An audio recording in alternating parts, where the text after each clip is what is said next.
Batman has a secret plan to take down every single member of the Justice League, which, for the record, are his own friends. I read the files, it's amateur hour. Half these plans don't work. The other half work for a little while, then they evaporate. Today, I'm fixing all of the existing contingency plans and he's getting an invoice. Logic Logan does not work for free. I want money or ad revenue. That's probably the same thing. Or big titty goth girlfriends. You get what I mean. Moving on. I also added in 2 of them Batman never even wrote, as did the fandom. You'll see. But there are preps that are real, and there is one masterpiece in it according to fans, which is where we are starting. So, what does Batman do for good old Soups over here? Well, there is one where he makes a kryptonite bullet and he fools Superman into letting his guard down, and the kryptonite in the bullet makes him too weak to remove it himself. There is another one which I like much better, but I don't know which one is canon. In another one, he cooks up his own kryptonite, but not the boring green rock you're picturing. Calm down. It's his own customized flavor. It is a red kryptonite he whipped up in the Batcave like a little science fair project, and this one makes Superman's skin go completely see-through. Yeah, transparent. Organs and everything. Gross! Blah! But why? Well, basically because Superman runs on sunlight and his skin keeps that topped up at a safe level. Take the skin away like one of those proverbial flesh walkers, skinwalkers, as a filter, and he starts chugging way more solar energy than he can hold, and every sense he owns cranks to 11 at once. And don't ask me how that normally works, as his skin is barely exposed in his suit anyways, but what transparent skin does is it makes a pin drop sound and probably feel like a jet engine. The sun will cook him from the inside. Strongest man alive. Hey, Mark Henry. Flat on the floor, screaming because Batman gave him a sunburn on the inside. Dude, that is cold, but I absolutely respect it. Then I kept reading, and it wears off.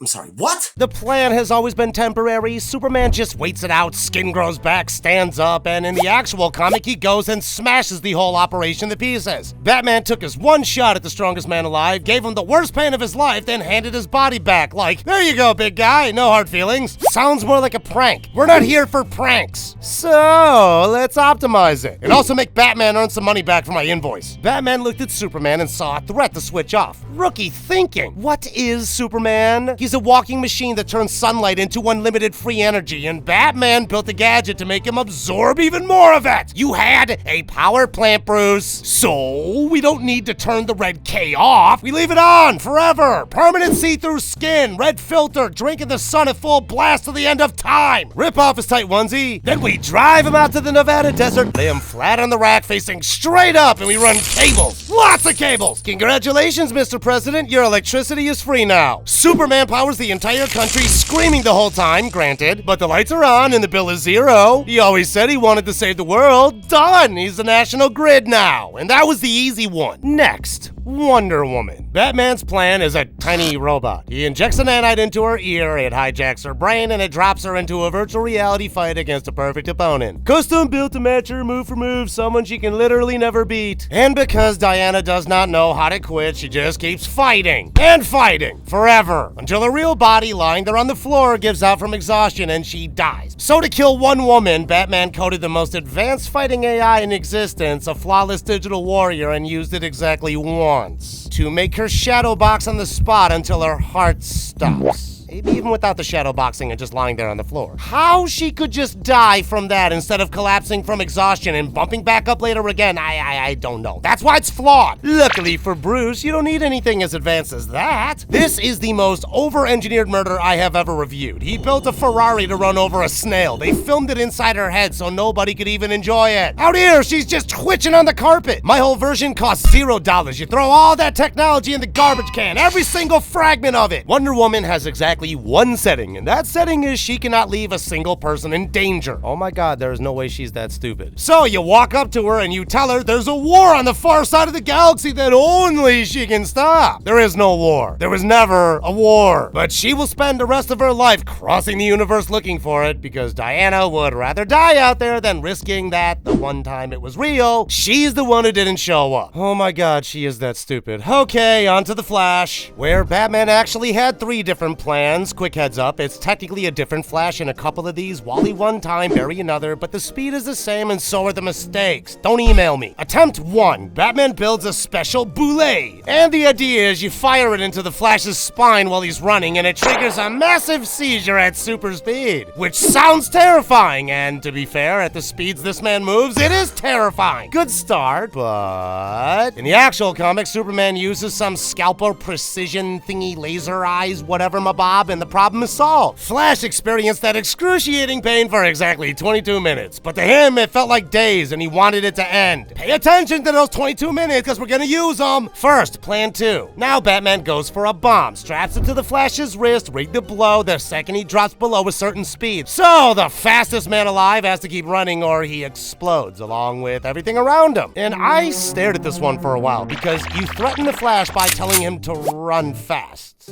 Okay. That's like stopping a shark by throwing it in the sea. He keeps moving, exactly like he was already going to. And waits for a new season to premiere and invent a reason for it not to be there anymore, like going back in time. Or another speedster villain! Ugh. Attempt 3. Batman's in like a big anti-Justice League suit, and when the Flash charges him, the suit sprays a frictionless coating on the floor under his feet, so the Flash's own momentum wipes him out and sends him skidding face first into a wall. It works once, then he gets up, and now he knows the floor's slippery, even though Flash would see that coming with his superhuman perception he apparently has. Come on, Bruce, what can we actually do? Well, everyone goes for his speed. Either speed him up, slow him down, or make sure he can never slow down again or something. Forget all that. The real trick is that he perceives time stupidly fast, just like those 22 minutes. To him, it felt like days. He's got all the time in the world tucked inside one blink. So what can you do with that? Well, you go back to his original plan for Wonder Woman. Aha! That little brain hijacking nanite he fires into the ear used to run a boxing sim. I'm about to use it properly. We take that same nanite and we put it in the Flash. Just not with the fight robot thingy. We reach into his head and grab the one dial that makes him special. The thing that decides how fast he feels time move, and we crank it all the way up. Then we snap it off. Now his perception runs at infinity. A day goes by out here, he's lived 10,000 years. We leave for the weekend, he's done 1,000,000. Sitting in an empty room, wide awake, completely alone, aging inside his own head for longer than the universe has existed. That should break the man mentally. He'd be begging me to do something about it. So now on to Green Lantern. Ugh, he's got a ring. The ring reads his mind and builds whatever he pictures out of green light, like a big green boxing glove, which is a real movie does. A grown man punching people with a light-up glove. He should be a lot more creative, because that kind of sucks. He could also imagine whatever a teenage boy would picture first. Don't worry, we're not getting a video about that. Point is, the ring runs on 2 things, what he can see and whatever he believes in himself. His superpower has the same off switch as your dating life. So Batman's plan is to wait till the guy's asleep, break into his bedroom like an absolute weirdo and plant a hypnotic suggestion in his skull. He wakes up convinced he's gone blind, and since the ring only builds what he can picture, the second he thinks he's blind, the ring goes dark. And I'll give it to him on this one. Do you think that someone leaning over and going, "Hey, you could see fine," will cure it? If so, what would your plan for Batman be to beat Green Lantern? Let me know that one in the comments, because I'm skipping over my own here. Maybe saving that for the next one. Comment it down in the you-know-where.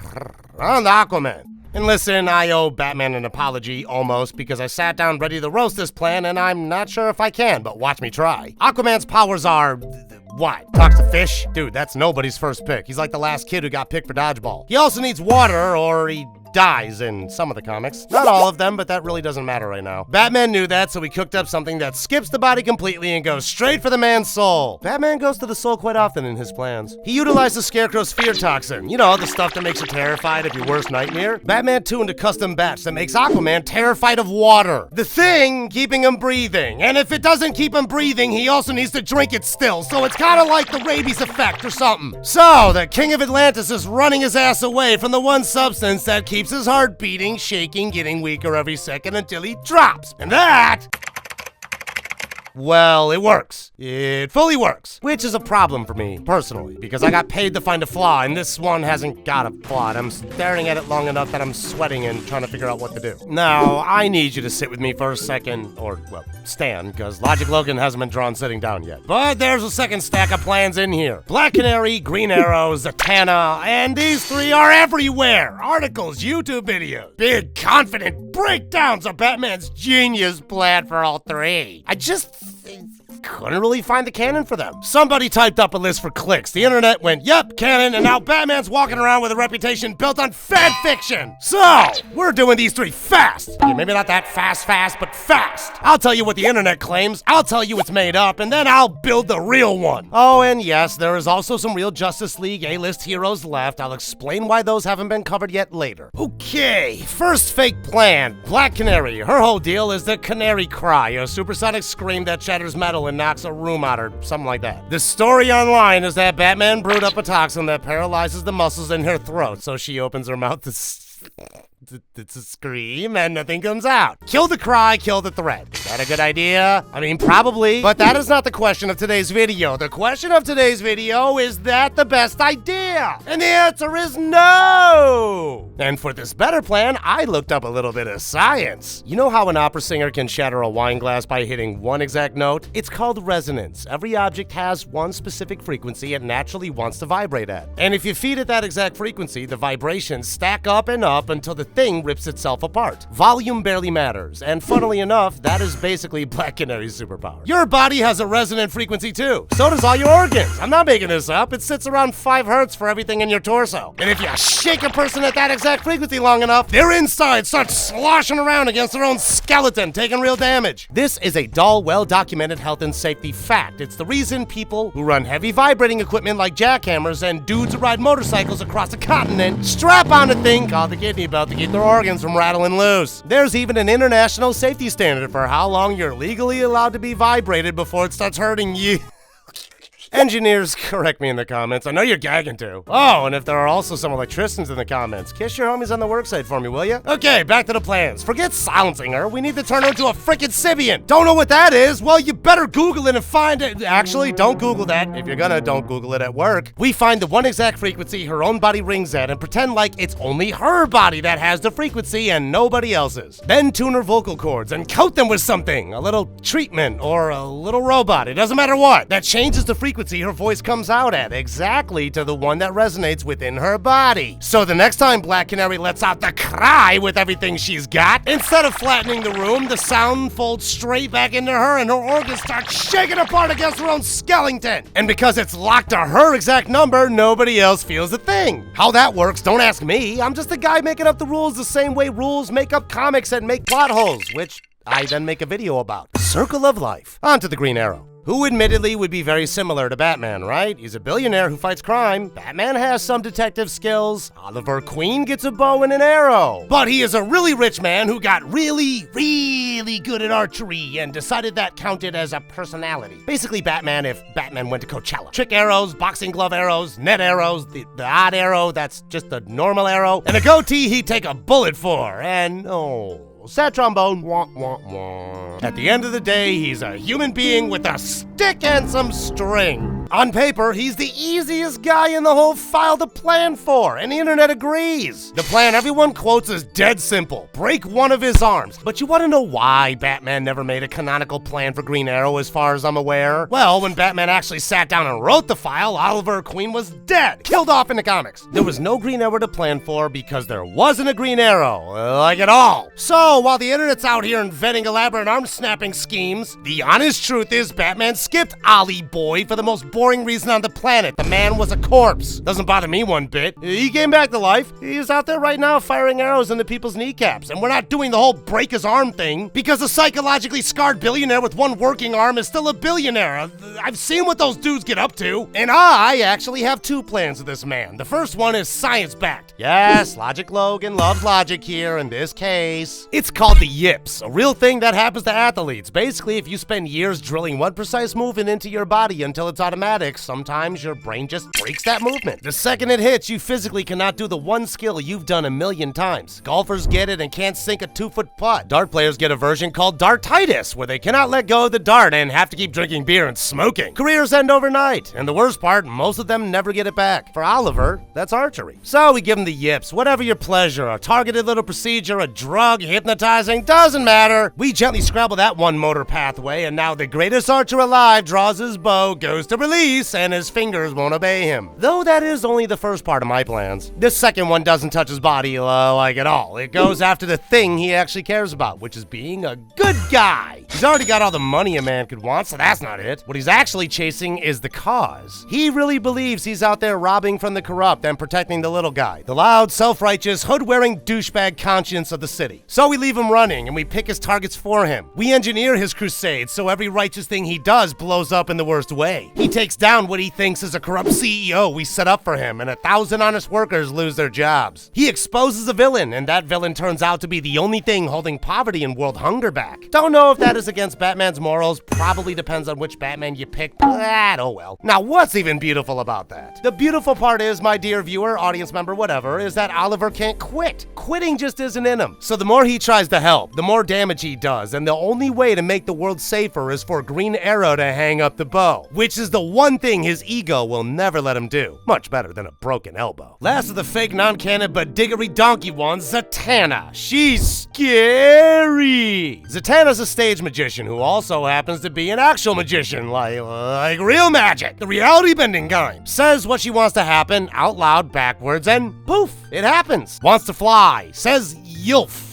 Want you to stop? She says pots. Says race car, and it's still race car. Palindromes are awesome. What's Batman's made-up plan for this one? Okay, I'm gonna tell you right now, it's lame. Batman hits her with a toxin or a gag, it shuts the voice off, kinda the same shit as Black Canary. And as you all know, we don't like lame stuff here. Let's do something less lame. We're gonna monkey paw. She says the word backwards, and the magic does what the word says, but there is a gap between what she means and what she actually said out loud. Batman is going to go and live inside that gap. And now, how does Batman do this? I don't know. I'm actually at the end of my contract, so I can go a little off the rails here. So we could corrupt the spell using the same super small robot tech? Yeah, that's like the third time already. Oh god, this is getting lame as fuck. Okay, from now on, every single thing she casts gets granted in the worst possible way it can be read. There's a hostage tied up and she goes to burn the rope. No idea why you would do that instead of cutting it, but we're gonna roll with it. So then we're gonna say nrub, perfect pronunciation I think, real magic, and it